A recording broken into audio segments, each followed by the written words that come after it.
Bonjour à toutes, bonjour à tous, vous êtes sur C8 et aujourd'hui on va vivre ensemble un moment très fort parce qu'il y a 2000 ans, Jésus-Christ est venu sur la terre et il a donné sa vie. Pour toi qui regardes ce programme, pour moi, pour mon Seigneur Ray qui est mon invité aujourd'hui, mon Seigneur, bienvenue à l'église MLK, on va co-célébrer ensemble la célébration de Pâques. Merci beaucoup pour cette invitation. Merci pour cette joie pascale qui nous permet de nous réunir. Nous sommes chrétiens attachés à Jésus, mort, ressuscité. Et c'est heureux que nous puissions célébrer ensemble cet événement, qui est un avènement, qui est pour nous une joie, une espérance, la résurrection du Christ. Alors il y a 14 stations. Alors j'ai regardé, moi je suis pasteur évangélique, protestant. Mon Seigneur, vous êtes catholique et je salue toute personne, quelle que soit ton origine religieuse ou même agnostique, bienvenue dans ce chemin que l'on va faire ensemble. Accrochons-nous, il y a 14 stations. Pourquoi ces stations-là aujourd'hui? Il y a différentes formes de stations. Il y a différents chemins de croix, et notamment celui que nous allons vivre ensemble, a été écrit par le pape Jean-Paul II en 1991. Et donc, c'est un parcours, hein, c'est comme lorsqu'on gravit une colline, eh bien le chemin de croix, à travers différentes rencontres, nous conduit jusqu'au sommet, la croix du Christ, qui est pour nous le trophée, la victoire du Christ sur la mort. Mais ça passe par des rencontres, ça passe par des états d'âme, ça passe par des expériences de solitude, etc. Et ce chemin de croix, c'est à chacun de nous de le vivre dans sa propre existence. Mais le Christ nous précède sur cette route. Alors accroche-toi, on commence avec la première station. Jésus est à Gethsémani. Il est seul, tous l'ont abandonné. Je pense à toi qui regarde ce message, tu vis peut-être des moments troublés comme celui-là, où la mer se déchaîne dans ta tête, des pensées sont en foule. Et tu as besoin de savoir que Dieu reste au contrôle de ta vie. Écoute ce chant.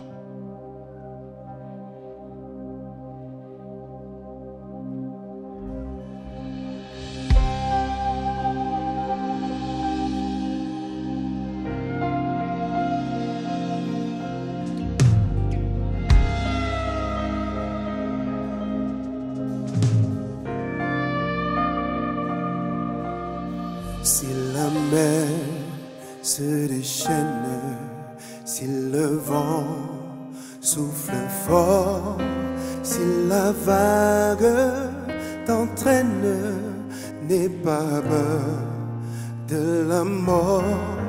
Si la vague t'entraîne, n'aie pas peur de la mort.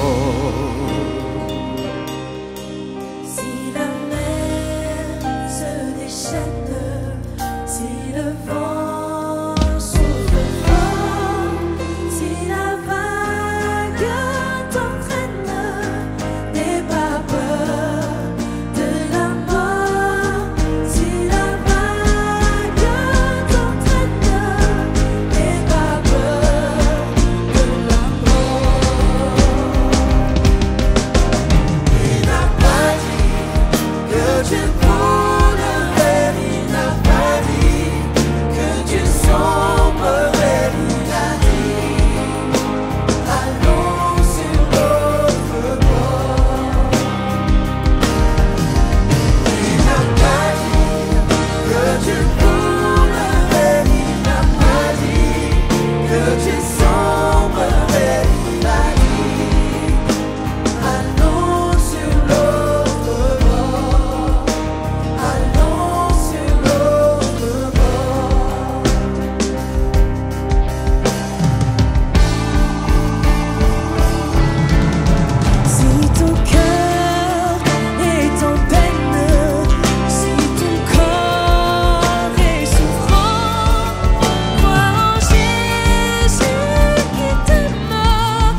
Mes amis, il y a des traversées que je voudrais éviter.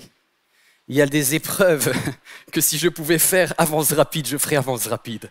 Lorsque tu traverses des conflits dans ton couple et que tu vois le divorce arriver, pour certains, vous voudriez avance rapide. Lorsque tu vois ton entreprise qui perd de l'argent chaque semaine, chaque mois, et que tu te dis quand est-ce que je dois fermer mon salon de coiffure, quand est-ce que je dois fermer mon petit commerce, tu te dis il y a des épreuves que je voudrais éviter. Et pareil, lorsque de deux amis qui ont toujours été ensemble, vous voyez que les tensions naissent, vous dites mais je voudrais éviter de traverser ces moments-là. On passe tous un jour par des temps où des personnes sur lesquelles on comptait nous lâchent. Des proches, comme Judas, qui avait été le comptable de Jésus, celui à qui il avait confié tout le budget. Judas a trahi Jésus. Mais il n'y a pas que Judas, mes amis. Les spécialistes de la Torah, de la religion, qui avaient grandi avec Jésus, de Nazareth jusqu'à Jérusalem, se sont retournés contre lui et l'ont lâché à Pâques. Ils ont voulu sa mort, ils ont voté sa mort, ils ont demandé sa crucifixion. Et même son ami Pierre, celui qui était l'ami de l'intime, celui que Jésus avait choisi pour partager les plus grands secrets lorsqu'ils étaient sur la montagne ensemble, Pierre va le renier. Et que dire de Pilate? Alors Pilate, lui, va se laver les mains en disant « Je ne gère pas ses affaires, crucifiez-le ». Tous ont lâché Jésus. Vous savez, ce qui m'a interrogé, c'est que puisque nous faisons ensemble le chemin de croix, qu'est-ce qui explique que toutes ces personnes qui un jour ont aimé Jésus se sont retournées contre lui? Parce que si tu ne comprends pas pourquoi Judas, qui avait profondément aimé Jésus, pourquoi Pierre, pourquoi Pilate, pourquoi les spécialistes de la Torah dont Jésus faisait partie se sont tous retournés, il est possible que tu fasses comme eux. Que je fasse comme eux. Je t'explique. Lorsque j'ai réfléchi en moi-même, qu'est-ce qui a provoqué ces trahisons? La raison, c'est que chacun d'entre eux avait des espérances, avait des attentes en Jésus. Et ces attentes n'ont pas été remplies. C'est comme si Jésus ne leur avait pas apporté ce qu'ils espéraient. Et peut-être que toi qui regardes ce message, tu as fait des prières à Dieu et tu as l'impression que Dieu n'a pas répondu à tes prières comme tu l'espérais. Voilà ce qui peut se passer. Tu vas passer de la déception à la frustration. Et de ta frustration, tu vas amener jusqu'à la rupture. Et la rupture entraînera la trahison de tout ce qui a fait ton attachement à Christ. Alors moi-même, je me mets en vulnérabilité aujourd'hui. Et au lieu de me placer en victime, et si moi aussi, dans ma vie, j'avais trahi Jésus. Station numéro 2. Jésus est face à la trahison de Judas, un des 12. Une troupe surgit, nous dit l'évangile de Luc au chapitre 22, et à sa tête marchait le nommé Judas, l'un des 12, l'un des plus proches. Il s'approcha de Jésus pour l'embrasser. Mais Jésus lui dit, « Oh, Judas, c'est par un baiser que tu trahis le Fils de l'homme. » Est-ce que ça t'est déjà arrivé de vivre cet événement-là, de sentiment de trahison? Comprends, oublie ton statut de victime, change de position. Essaye de comprendre qu'est-ce qui s'est passé dans la tête de Judas pour qu'il en arrive à un tel acte. Tout s'est déroulé il y a quelques jours, c'est l'élément déclencheur. Ça a eu lieu quelques jours dans un petit village de Béthanie. Vous ne connaissez pas Béthanie, c'est un petit village où tout le monde se connaît. Et on sait qu'il y a là une femme connue dans la ville pour sa vie dissolue, nous dit la Bible. Clairement une prostituée notoire. Et cette femme-là que tous les spécialistes de la religion considèrent comme une perdue, comme une traînée, elle rentre dans la maison de quelqu'un de bien. Et elle s'approche de Jésus et elle va même jusqu'à casser un vase. Et dans ce vase, je peux pas parler de marque, mais je suis même pas sûr qu'il existe une marque de parfum qui vaille aujourd'hui le prix du vase de cette femme. 300 deniers en euros ou en dollars, on avoisinerait les 30 000. Il y a quelqu'un qui dit ça fait beaucoup d'argent. C'est exactement ce que Judas s'est dit. Quel gaspillage. Il dit mais cet argent on aurait pu le donner aux pauvres. Mais en vrai c'est pas parce qu'il se souciait des pauvres, c'est parce qu'il était voleur et qu'il piquait un peu dans la caisse. Mes amis, oubliez l'élément déclencheur, regardons la cause profonde. Qu'est-ce que Judas espérait de Jésus? Eh bien, il y a ces deux sentiments en lui. Il aime Jésus et il aime l'argent. Mais lorsque Jésus ne lui apporte plus rien, il le vend contre de l'argent. Tu as deux possibilités en cet instant, toi qui regardes ce message. Soit tu juges Judas et tu dis « Ah, ça c'est vraiment un capitaliste, c'est vraiment quelqu'un qui aime l'argent. » Et moi je te dis, je suis Judas, tu es Judas. À chaque fois où, lorsque Dieu ne répond pas à tes désirs de prospérité financière, tu finis par dire « je ne le connais pas, je ne le suivrai pas ». Et toi, tu participes comme moi à la deuxième station de Jésus, là où il a été trahi par Judas. Passons à la troisième station. La troisième station, Jésus est face au complot de ses collègues. Vous savez, c'est des petits villages, Nazareth. Il y a 1, 2, 3 qui vont à l'école de la Torah, qui apprennent le Talmud, qui se nourrissent des paroles écrites par la loi de Moïse. Et Jésus en faisait partie. Comment c'est possible que des chefs de prêtres, quelques années plus tard, 30 ans plus tard, se liguent contre Jésus? Ce jour-là, c'est un grand conseil qui est réuni à Jérusalem. Et il cherchait, nous dit le texte dans l'évangile selon saint Marc au chapitre 14, un témoignage contre Jésus pour pouvoir le condamner à mort. Mais il n'en trouvait pas. Vous connaissez ce genre de parodie de procès où le verdict est déjà connu? On fait semblant d'avoir des jurés, on fait semblant d'avoir un procureur, mais on sait très bien que la décision est déjà plaquée d'avance. Mais comme Jésus se tait, le plus grand personnage religieux de l'époque se lève, le grand prêtre, et il interroge Jésus à nouveau. Il dit « Es-tu le Messie, le Fils du Dieu béni ?» Jésus répondit « Je le suis. » Alors le grand prêtre déchira ses vêtements et dit « Qu'avons-nous encore besoin de témoins? Qu'on arrête la mascarade, en fait, on a ce qu'on voulait. Vous avez entendu le blasphème !» Et tous le condamnèrent en le déclarant qu'il méritait la mort. Quel est l'élément déclencheur? Peut-être que toi qui regardes ce message, tu ne connais pas assez la culture de l'époque, mais les Juifs ont attendu pendant des années et ils attendent encore, et je le respecte, la notion du Messie. Le Mashiach était annoncé par la Torah, il était annoncé par les prophètes. Un jour viendra celui qui délivrera Israël et qui l'amènera, qui le connectera comme jamais au cœur de Dieu. Et j'ai cette attente et ce respect, et je comprends les Juifs. Mais à ce moment-là, le grand prêtre, lorsque Jésus dit « Je suis le Messie » et qu'il valide cela, ça provoque un tel choc qu'au lieu d'adhérer, il choisit de dire « Ceci est un blasphème ». Alors au lieu de juger le grand prêtre, mettez-vous à sa place. Ramenons ça à notre vie, à ma vie, à ta vie, avec tes collègues. Ta vie avec les personnes qui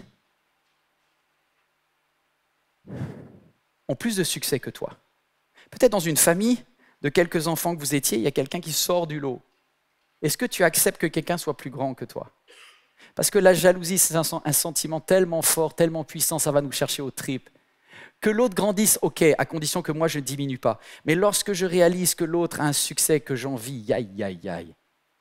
Et vous voyez, pour tous les spécialistes de la Torah qui avaient suivi Jésus de Nazareth jusqu'à Jérusalem, ils espéraient tous avoir la foule que Jésus avait. Mais eux, quand ils ouvraient les Saintes Écritures, ils avaient 12, 13 personnes qui disaient des Amen en face. Alors que quand Jésus vient, il y a 5000 personnes, sans compter les femmes, les enfants, les gens viennent de partout. Il a le succès dont eux rêvent. Vous voulez que je vous dise autre chose? Quand tu es religieux, tu crois un peu au miracle et tu dis si je prie. Ne croyez pas que ces prêtres, ces sacrificateurs, ces professionnels de la Torah n'avaient pas fait des prières à Dieu et ils espéraient des miracles. Et s'ils avaient un miracle dans leur vie, c'était bien beaucoup.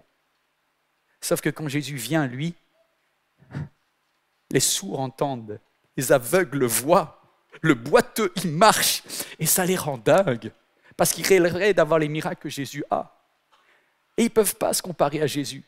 La cause profonde, ça va être de la jalousie, et ils sont sans cesse démasqués par ce Messie. Laissez-moi vous dire quelque chose. Jésus est plus vrai que eux. Jésus ose dire tout haut ce que les religieux cachent.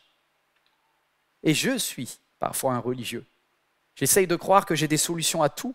Vous savez, vous demandez à un religieux, qu'il soit protestant, qu'il soit évangélique, qu'il soit catholique, qu'il soit musulman, qu'il soit bouddhiste, qu'il soit juif, il vous dira toujours, j'ai la solution. Et Jésus leur dit, mais les gars, arrêtez de dire n'importe quoi. Le Shabbat, c'est bien, mais en vrai, vous n'êtes pas tout à fait cohérents. Vous nettoyez les mains, vous faites des ablutions, vous faites plein de petites prières formidables, c'est bien. Mais à l'intérieur, le cœur, il est sale. Vous soignez l'extérieur, mais pas l'intérieur. Vous mettez un masque sur vos têtes. Vous faites des belles prières, vous aimez être repérés dans les synagogues, dans les places publiques. Il dit, mais Dieu regarde au cœur, ferme la porte de ta chambre. Tu n'as pas besoin de tout ce cinéma pour impressionner Dieu. Et ton Père qui voit dans le secret te le rendra. Et quand il dit ça, ça les énerve terriblement. Alors il décide de l'éliminer. Parce qu'il dit tout haut qui ils sont. On arrive à la station 4. Jésus se retrouve face à quelque chose qui était impensable. Des 12, si j'avais parié que quelqu'un serait fidèle, ça aurait été Pierre. Parce que Pierre avait dit devant tout le monde, si tous t'abandonnent, jamais je t'abandonnerai. Et je parle à quelqu'un qui dans cette salle ici, à l'église MLK, ou bien toi devant ton écran, tu te dis, ça me rappelle moi quand j'étais plus jeune. Peut-être lors de ta profession de foi, peut-être lors de ta confirmation, peut-être lorsque tu es sorti du baptistère, lorsque tu avais de l'eau partout autour de toi et tu as dit « Je suivrai Jésus toute ma vie ». Quel que soit ton acte de proclamation où tu as dit « Jésus, tous les jours je suis avec toi », la vérité, c'est que quand le temps devient tellement hostile et que tu ne comprends plus le plan de Dieu, ta foi est percutée. Et il suffit que tu perdes le contrôle sur les événements. Regardez, à ce moment-là, Pierre n'a pas compris. Il a essayé de défendre Jésus. Jésus a refusé d'être défendu. Pierre, il était prêt à sortir l'épée. Jésus lui a dit, non, je suis pour la non-violence, tu rentres tout ça. Il dit, je ne comprends plus rien. Je croyais qu'on allait régner, qu'on allait établir un royaume. Pierre ne comprend rien. Et à ce moment-là, il voit Jésus qui se fait frapper. Il ne comprend plus. Il suit de loin. Il est dans une petite cour. Il fait sombre. Il y a un feu. Il se chauffe. Il a froid. Une servante l'aperçut et tout d'un coup, vous savez, les foules se retournent. Celui qui est populaire un jour peut être détesté le lendemain. Et tout d'un coup, c'est plus bon de s'afficher comme étant un ami de Jésus. Le temps a changé. En quelques heures, Jérusalem s'est retournée. Et à ce moment-là, une servante aperçut Pierre et ceux qui étaient là et dit « En voilà un qui était avec Jésus de Nazareth, lui là-bas !» Et Pierre dit « Non, je ne connais pas cet homme. » Un petit moment après, ceux qui se tenaient dans la cour s'approchèrent de Pierre et lui dirent « Hé, c'est sûr, toi aussi tu fais partie de ces gens. C'est évident, il suffit d'entendre ton accent. » Alors vous connaissez peut-être pas la géographie d'Israël, mais Pierre, il vient de la Galilée, il vient de Capernaum, il vient des villages du Nord. C'est un ch'ti, il est né à Tourcoing, à Roubaix. Et du coup, il a un accent. Il voit en lui plus un Danny Boone qu'un Marseillais, vous comprenez. Et il le localise. Et ils disent, mais Jésus vient du Nord, là. Toi aussi, tu étais avec lui. Pierre se défend et il dit, je ne connais pas Jésus. Puis, troisième fois, quelqu'un va lui poser la question.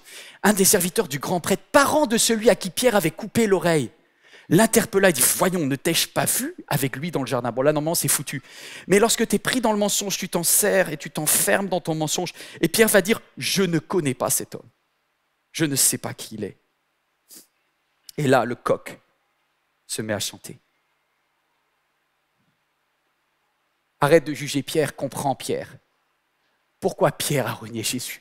Parce qu'il pense dans sa tête que Jésus l'a renié d'abord. Je sais que c'est compliqué. Je vais vous demander de faire un travail analytique à l'intérieur de vous-même. C'est toutes ces prières auxquelles Dieu n'a pas répondu. C'est toutes les fois où tu as eu l'impression que Dieu te conduisait dans ce mariage. Tu as l'impression que Dieu était en train de t'aider dans ses études. Tu pensais que Dieu était derrière cette idée. Et tu t'es senti lâché par lui. C'est ce sentiment que Pierre a vécu. Il s'est senti lâché par Jésus. À ce moment-là, si tu poses à Pierre la question, est-ce que tu sais qui est Jésus? Il dit non, je ne sais plus. Parce que c'est Jésus qui m'a trompé d'abord. Jésus n'a pas tenu sa promesse, alors je ne le reconnais plus.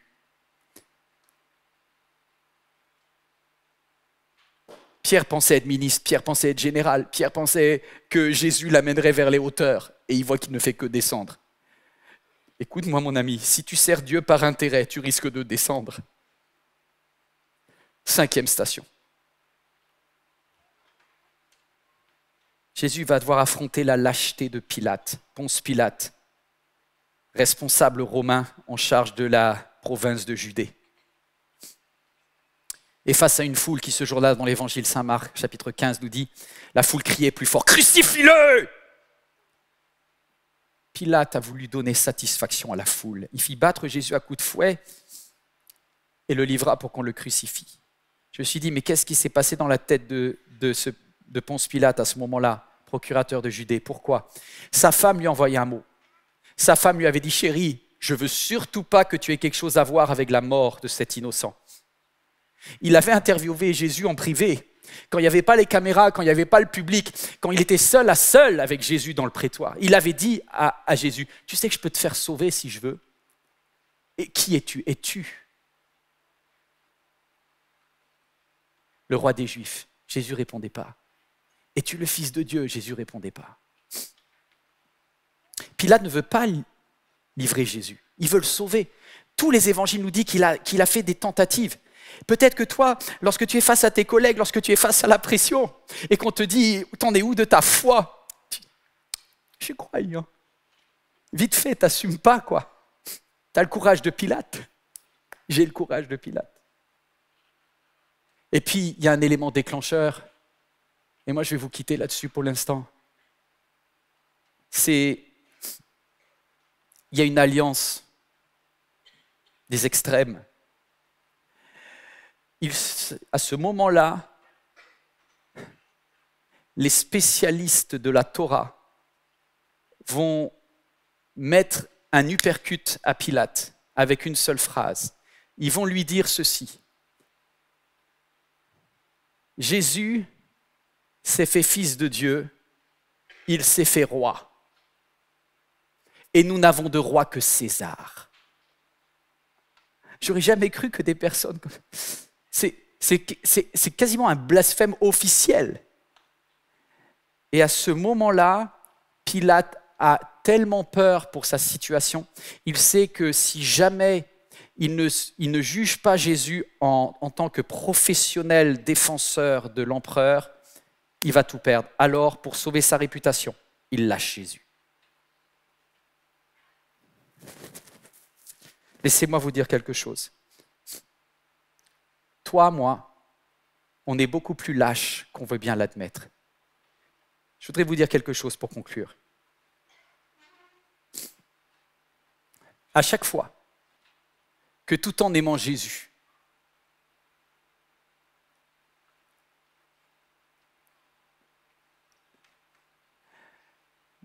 l'argent, la promotion, les finances passent avant, je suis Judas.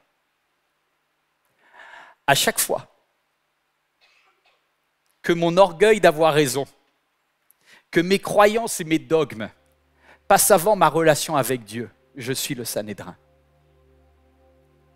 À chaque fois que mon projet de vie personnelle a plus de valeur que ma relation avec Dieu, je suis Pierre. Et à chaque fois que ma réputation sur la terre est plus importante pour moi que mon éternité, je suis Pilate. Mes amis, Jésus a tellement aimé chacune de ces personnes, c'est qu'il donne sa vie à la croix pour elle. Il donne sa vie pour Judas, il donne sa vie pour ses amis du Sanhédrin, il donne sa vie pour Pierre, il donne sa vie pour Pilate, il donne sa vie pour toi, il donne sa vie pour moi, parce que Dieu a tant aimé le monde qu'il a donné. Et ça, c'est incroyable, parce que je réalise du coup dans toutes ces stations que l'on vient de voir, que moi qui me croyais victime, en fait, je suis une des raisons pour laquelle Jésus est mort à la croix. Le châtiment qui aurait dû tomber sur moi, ma séparation d'avec le Père est tombée sur lui. Alors laissez-moi juste vous dire une phrase. Soit tu es debout et tu fais le fier, soit tu es à genoux et tu t'allonges devant Jésus. Et au lieu de dire « Je suis fort et j'ai besoin de rien », tu dis « Je m'abandonne ». Toi qui regardes ce message, c'est à toi que je parle. Je m'abandonne, c'est un cri de lâcher prise. Me voici à genoux devant toi. J'abandonne tout.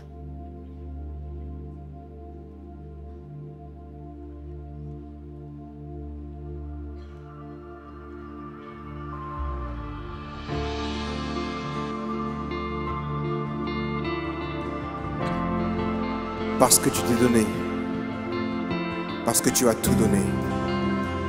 Je m'abandonne à toi, Seigneur Jésus.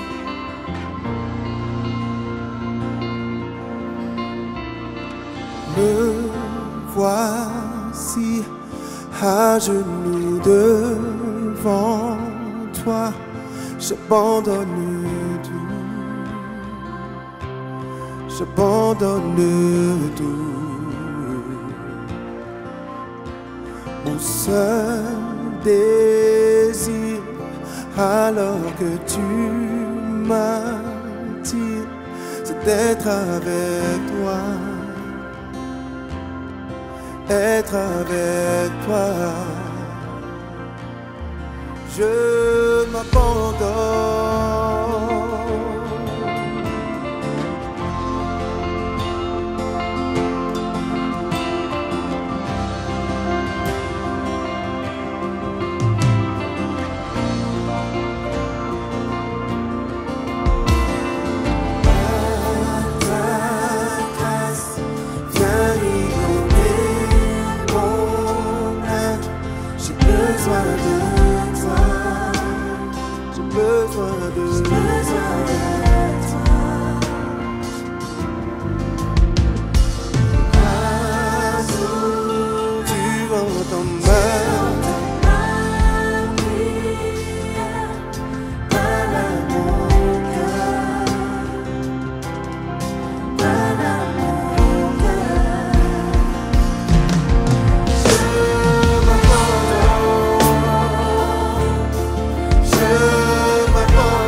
Je veux mieux te connaître, je veux mieux te connaître.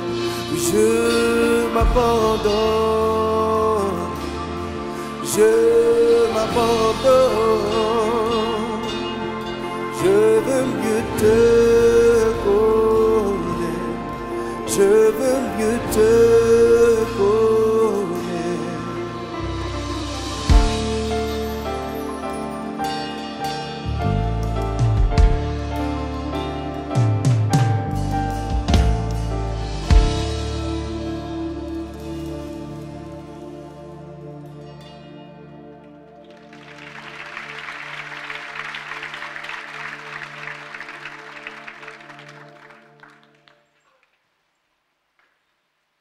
C'est difficile d'imaginer ce qui s'est passé dans cette station numéro 6, où un tel déchaînement de haine, de violence va dépouiller Jésus de ses habits.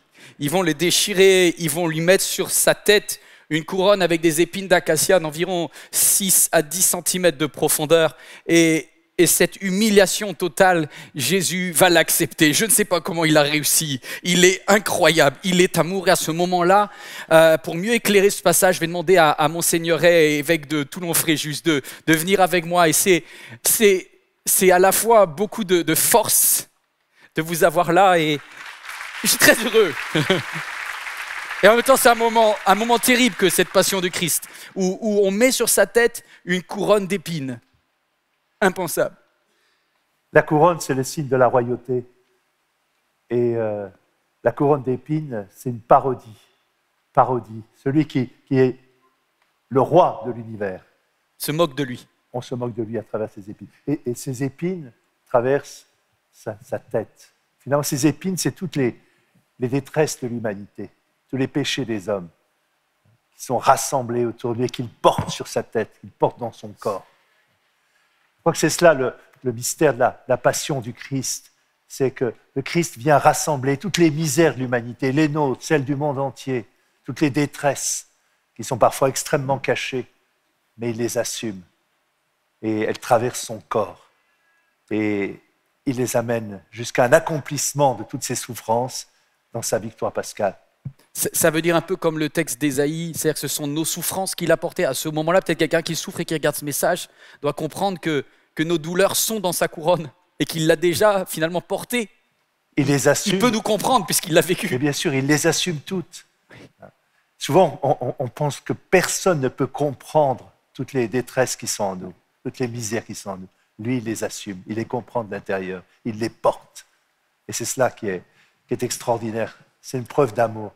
Jésus est traversé dans tout son corps par la blessure, depuis ses mains qui vont être clouées. Oui, parce qu'il lui enlève ses vêtements, en fait. Il le déchire de tout. Il va être nu, il perd toute dignité.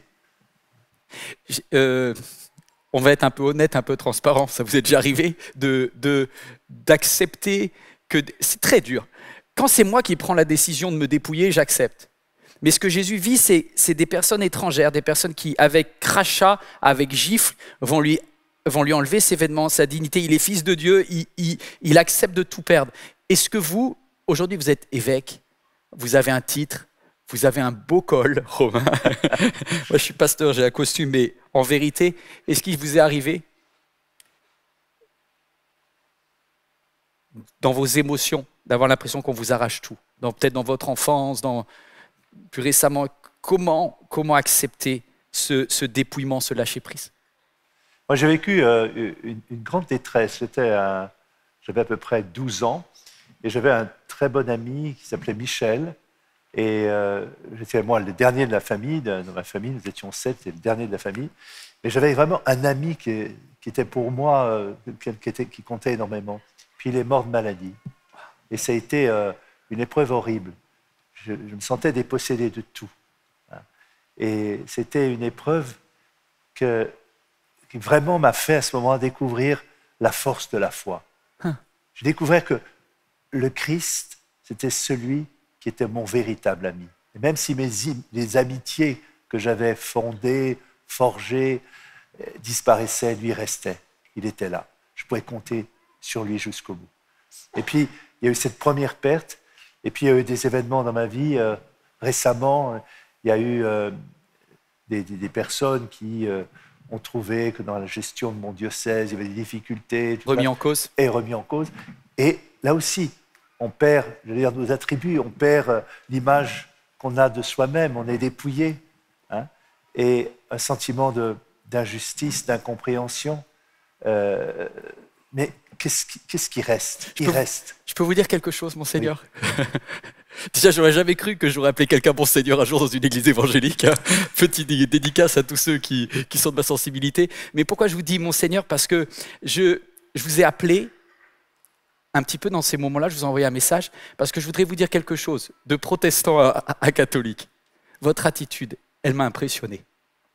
Parce que J'ai senti en vous, alors qu'il y avait des articles de presse qui pouvaient être difficiles, ni colère, ni vengeance, ni aucun sentiment d'amertume. Et c'est pour ça qu'on fait cela aujourd'hui. C'est parce que j'ai envie de vous dire, c'est quoi votre secret pour rester un homme de Dieu dans la tempête? Il y a deux tentations lorsqu'on connaît des épreuves avec ce sentiment de justice. C'est soit l'abattement, le sentiment de trahison, il n'y a rien à faire, bon, je laisse aller les choses. Ou au contraire, la rébellion, volonté de vengeance. Et je crois que l'exemple du Christ dans sa passion, il garde le cap. C'est lui notre cap. Et on garde le cap, on garde la foi, on garde l'espérance, et ça nous amène à nous recentrer sur le Christ face à toutes ces épreuves pour décider là l'essentiel. Je suis dans l'embarcation, ça tangue, je ne sais pas où ça va m'amener, mais je sais que Seigneur, tu es là. C'est notre seule assurance, le Christ, finalement. En tout cas, je peux vous dire, et je le dis et je l'assume, j'ai vu Christ en vous, dans votre capacité à traverser cela. Mais on est quand même, parfois, il y a des victimes collatérales autour de nous. Il y a des proches, il y a des gens qu'on aime. Il y a des personnes qui se retrouvent embarquées et ça me permet de faire une transition parce qu'à ce moment-là, on passe de la station 7 où Jésus porte sa croix, vous avez porté votre croix, je la porte moi parfois, peut-être quelqu'un qui regarde ce message est en train de porter sa croix. C'est dur, on marche, et puis on rencontre un Simon de Cyrène, station numéro 8. C'est étonnant. Mais oui, quelqu'un qui est là, qui est associé à la passion du Christ, qui porte la croix de Jésus. Jésus nous a associés non seulement comme bénéficiaires à sa victoire, mais aussi à sa trajectoire. Il a voulu que nous soyons associés à l'œuvre de salut. C'est ça qui est extraordinaire. On n'est pas simplement à la fin de l'histoire, ça y est, on va recevoir les bénéfices de tout ce que Dieu a accompli, mais on l'accompagne. Donne ta petite part de souffrance. Les souffrances que tu connais, eh bien, je les offre pour Jésus. Et, c'est l'apôtre Paul ça, qui le dit. c'est une preuve d'amour. Et finalement, il nous fait assez confiance pour qu'on tienne bon malgré les épreuves. Oui. Et puis il y a ce chemin, il est long, le chemin de la douleur, hein, parce qu'il marche dans le chemin depuis le jardin de Gethsémanée jusqu'à Golgotha. Moi, je suis allé à Jérusalem. Vous avez certainement marché dans ces rues. Il peut y avoir la foule à ce moment-là. Il y a un petit mot que Jésus va prononcer sur toutes ces femmes qui sont à Jérusalem, toutes ces jeunes filles. Qu'est-ce qu'il va leur dire? C'est la station numéro 9. Pourquoi pleurez-vous? Pourquoi pleurez-vous? Vous savez, face à la souffrance, on ne trouve plus les mots. Il ne reste que les larmes. Et Jésus va investir aussi ces larmes. Il va même pleurer en sa passion. Et je crois que par rapport à toutes nos désolations, il est là. Il est là. Le moment du chemin de croix, c'est le moment de la compassion, de la contrition, de la consolation. Jésus est là. Tes larmes sont abondantes, mais la grâce de Dieu est surabondante. C'est pour toi qui regarde. Merci mon Seigneur, et à vous tous qui acceptez, tenez bon, on va aller ensemble vers la station suivante, mais on est en train de passer vers cette station de 9 à 10 et il y a un chemin qui est le chemin de la douleur. Rien de mieux qu'un chant qui s'appelle Via Dolorosa pour l'exprimer. Je me suis toujours demandé pourquoi Jésus supportait cela. Et la réponse, il n'y en a pas. La réponse, c'est pas pourquoi, la réponse, c'est pour qui. Et il l'a fait par amour pour toi, pour moi. Sur le chemin de la douleur, ce sont tes souffrances qu'il a portées, ce sont mes souffrances qu'il a portées. Et c'est lui. Et c'est pour ça, c'est pour toi et c'est pour moi, c'est pour un prénom. C'est pour le prénom de cette personne pour qui tu intercèdes, pour qui tu pries depuis longtemps, qu'il donne sa vie et qu'il marche ce jour-là à Jérusalem.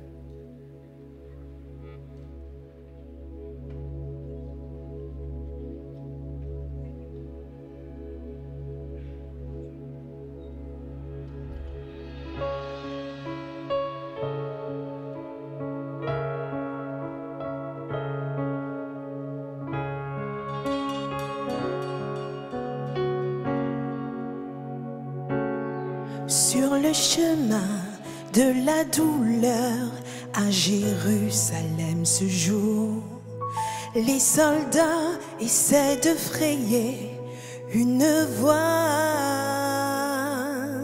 mais la foule se presse pour voir celui qui mourra sur la croix.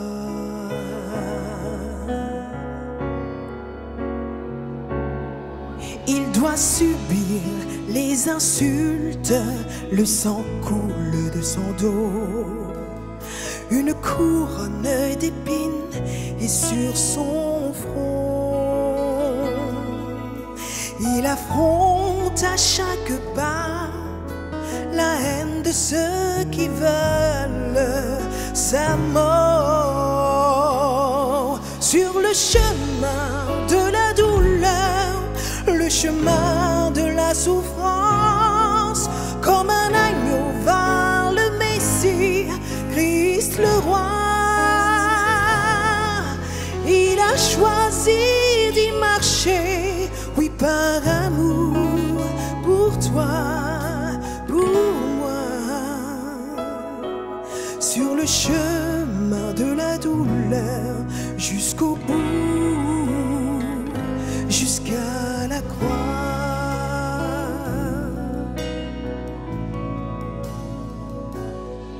Sur le chemin de la douleur, à Jérusalem ce jour, les soldats essaient de frayer une voie, mais la foule se presse pour voir celui qui mourra sur la croix.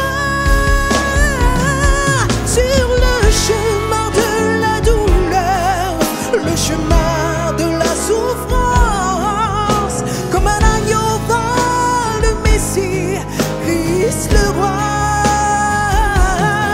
Il a choisi d'y marcher, oui, par amour pour toi, pour moi. Sur le chemin de la douleur, jusqu'au bout, jusqu'à la croix. C'est son sang qui purifie et qui nous donne la vie, a tracé un chemin à Jérusalem.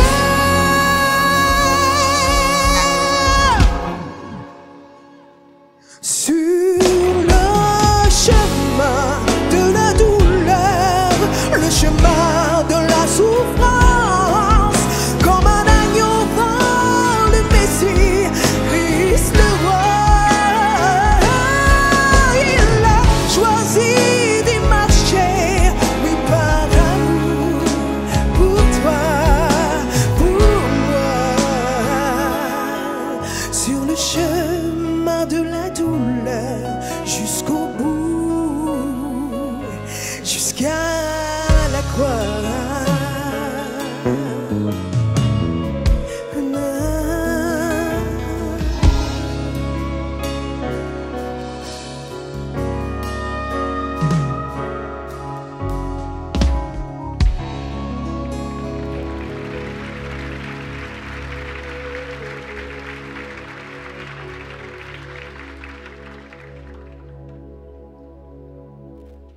Nous continuons notre chemin après la couronne d'épines. Voici que Jésus va être cloué sur la croix. Il est cloué, il fait corps avec la croix. Il n'est pas cloué simplement pour porter la croix, mais il est cloué aussi pour englober toute l'humanité à travers ce geste qu'il associe à tout l'univers, toutes les détresses, toutes les misères du monde. Il les fait siennes, il se les approprie. Il n'est pas simplement mort pour lui-même, il est mort aussi pour nous. Aimer, c'est tout donner et se donner soi-même. C'est ce que fait le Christ dans ce geste. Il veut tout donner de lui-même. Que l'amour qui jaillit de son côté lorsqu'il sera mort, il y aura le côté transpercé, mais aussi qui jaillit de ses mains transpercées, de ses pieds transpercés, que cet amour se déverse à flot sur toute l'humanité, sur tous ceux qui le haïssent, sur tous ceux qui l'ignorent, sur tous ceux qui le rejettent. Rien de ce qui est humain, digne de l'humanité, n'est oublié par le Christ. Jésus fait corps avec la croix. On ne peut rejoindre le Christ que dans le mouvement par lequel il se donne pour chacun d'entre nous. Aimer, c'est tout donner, c'est se donner soi-même. Jésus se dit par la croix, en quelque sorte. Pour nous, l'amour n'est pas simplement un mot, une émotion, une passion. Pour nous, c'est un visage, celui du Christ. C'est ce qu'il veut continuer de répandre sur toute l'humanité, sur chacun d'entre nous. Le visage de l'amour, c'est cela, le Christ en croix, le visage de l'amour. Un jour, il y a ce très beau récit qui est fait par Elie Wiesel dans un camp de concentration. Vous savez que chaque matin, il y avait l'appel des prisonniers pour voir si certains avaient fugué ou pas au cours de la nuit. Et ce matin-là, dans ce camp d'Auschwitz, on découvre qu'il y a 3 prisonniers qui ont fugué, qui sont partis. Alors la sanction est immédiate. Devant tous les prisonniers réunis, on choisit au sort 3 personnes, 3 prisonniers, et devant tout le monde, on les pend au gibet, dans un silence écrasant. Et alors à ce moment, Elie Wiesel raconte cette scène où il se trouve à côté d'un chrétien et il lui dit « Mais il est où ton Dieu? Qu'est-ce qui fait Dieu devant une telle lâcheté, devant une telle ignominie? Ces 3 personnes qui sont innocents de tout, qui sont crucifiées devant tout le monde. Il est où ton Dieu ?» Le chrétien, en désignant au milieu des 2 autres, le plus jeune qui va avoir 18 ans, il dit « Mon Dieu, il est là, il est là. » Oui, le signe de Dieu, le témoignage de Dieu qui est un Dieu amour, c'est la croix. Être chrétien, c'est embrasser la croix du Christ. La croix, c'est le trône de sa sagesse. Il nous apprend tellement de choses, le Christ en croix. Il nous apprend la profondeur de l'amour. Il nous apprend la vertu du courage. Il nous apprend la fidélité pour aller jusqu'au bout de soi-même. Jésus est cloué à la croix. Et puis, une autre station dans cette crucifixion qui nous est importante, c'est de découvrir des personnages qui ont entouré Jésus en sa passion. Il y a eu, parmi ces personnages, le bon larron. Cet homme qui se trouve aux côtés de Jésus. Il avait commis sans doute des actes répréhensibles, criminels, assassins, on ne sait pas. En tout cas, le voici qui est à côté de Jésus. Et Jésus va lui dire, ce soir même, tu vas être en paradis. En contemplant l'amour de Jésus livré pour le salut de tous, lui qui paye pour tous alors qu'il est innocent du mal qui le traverse, cet homme a un sentiment de compassion, de tendresse envers Jésus. Et Jésus lui dit, ce soir, tu seras là au paradis. Vous voyez, cet homme, il allait mourir. Il était accablé par tout son passé, chargé de toutes ses ignominies. Et au dernier moment, le Seigneur le rachète. Au dernier moment de notre vie, Dieu peut, si on a un regard de confiance, d'abandon, un regard de foi, il peut nous racheter de tout ce qui s'est passé avant. Voilà le témoignage du bon larron. La miséricorde du Seigneur nous fixe rendez-vous jusqu'à notre ultime souffle. Et puis, un autre personnage qui est aussi important, qui est celle qui a accompagné Jésus jusqu'au bout, Marie. Marie, elle est là au pied de la croix. Marie, c'est toujours celle qui a initié Jésus. Elle était au point de départ à l'Annonciation, celle qui a dit oui à Dieu, au projet de Dieu sur sa vie. Et elle est là aussi à Cana, au début du ministère public de Jésus. Et elle sera là aussi à la Passion, au pied de Jésus, sur le calvaire. Et Marie offre à Jésus son consentement silencieux. Et Jésus puisera dans cette présence douce, maternelle, tendre de Marie, dans son oui silencieux à l'offrande de son Fils pour le salut du monde. Jésus puisera une assurance, une confiance pour aller prononcer jusqu'à cette ultime parole. En tes mains, Père, je remets mon esprit. La présence de Marie. Il y a des qualités de présence. Il y a des êtres qui, même sans rien nous dire, simplement parce qu'ils sont là, simplement parce qu'ils ont un cœur disponible, parce qu'ils ont un regard qui est chargé d'amour, nous aident à vivre et parfois à survivre. Tel est le témoignage de Marie. Le bon larron, Marie, accompagne Jésus jusqu'à ce dernier moment où il va se remettre entre les mains du Père. En tes mains, je remets mon esprit. Il se livre tout entier à Dieu. Aimer, c'est tout donner, se donner soi-même, ne rien garder pour soi, tout offrir.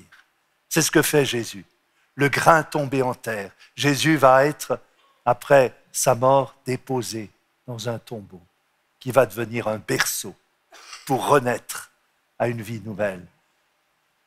Et lorsque Jésus va ressusciter, c'est marqué de toutes les plaies de son côté, la trace des clous. C'est tout cela.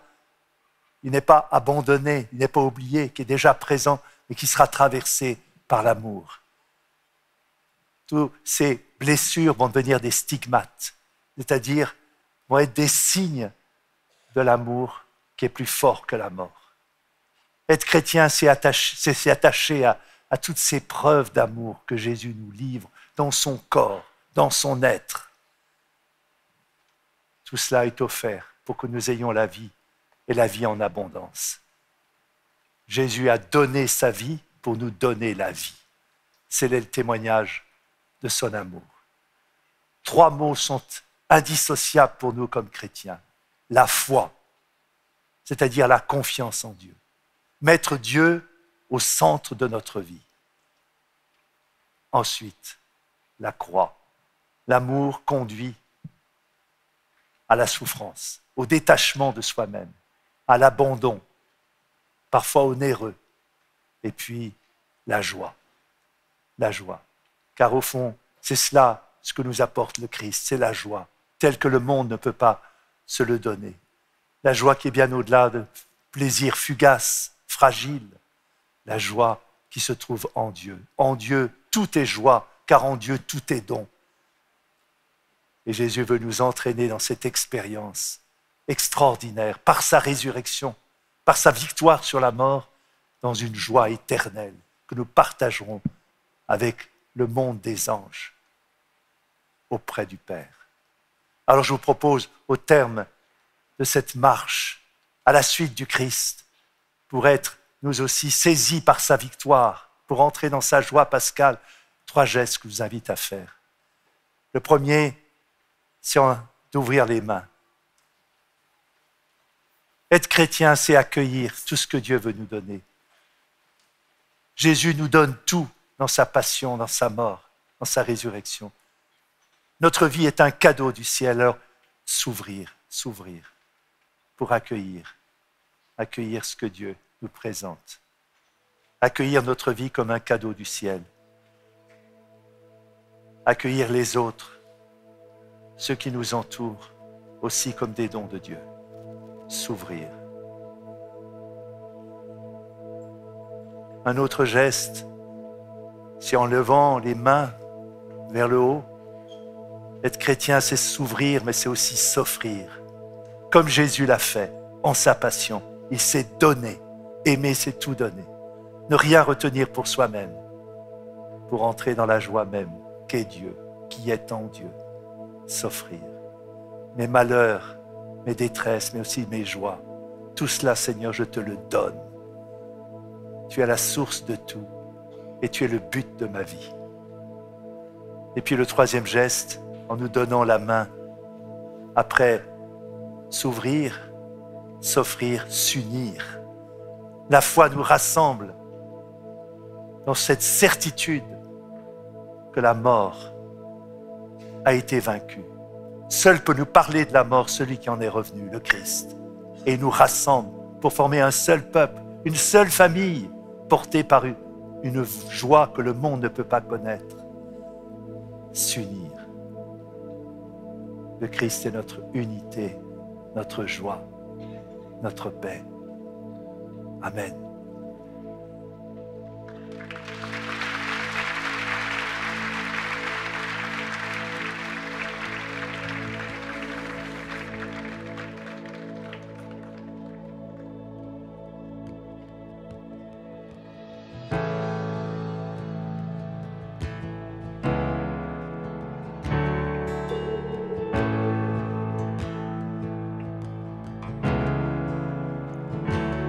Je songe à l'infâme bois où Jésus fut meurtri pour moi.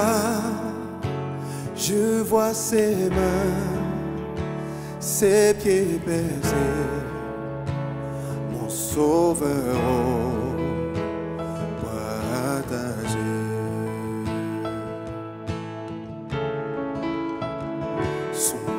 Lié d'une âme trempée dans le tombeau fut déposée, l'entrée scellée d'une lourde pierre, le Messie seul et délaissé.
De blanc vêtu, percer la nuit, notre Jésus, et je serai parmi les airs, captivé par sa gloire sans fin.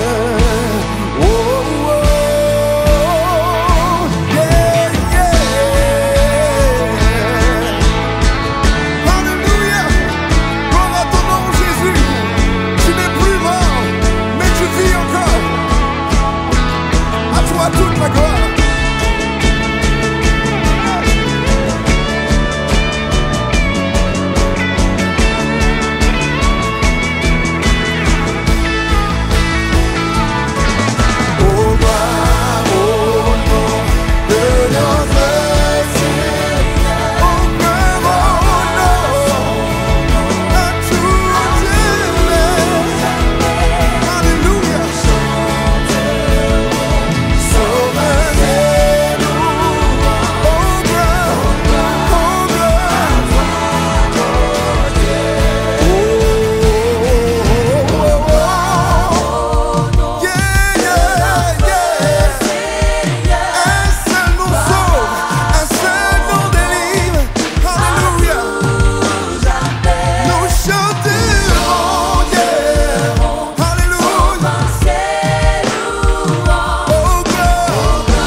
Quelle joie de savoir qu'il est possible aujourd'hui, 2000 ans plus tard, d'être tous réunis. Vous qui êtes devant votre écran, nous ici, mon Seigneur, rapprochez-nous.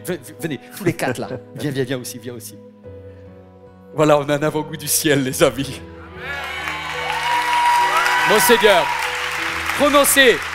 On dit adieu, mais on prononce une parole de bénédiction. Vous voulez bien prononcer une parole de bénédiction pour toute personne qui regarde ce message aujourd'hui? Merci d'abord pour vraiment votre joie, pour votre foi. Merci pour avoir ouvert votre cœur au Seigneur pour accueillir toutes ces miséricordes. Répands sur ton peuple ici rassemblé toutes tes grâces, toutes tes lumières. Inspire, guide, protège chacune de ces personnes dans sa propre histoire pour que la grâce de la lumière et de la joie pascale descendent au fond de son être. Merci Seigneur, répands tous tes bienfaits. Amen. Amen, amen. Alors on va se quitter dans quelques instants. Patrick, mon ami. Yes.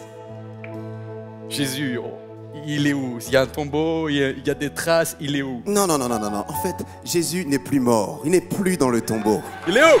Il est où? Il est ressuscité. Bonne Pâques à tous! Alléluia.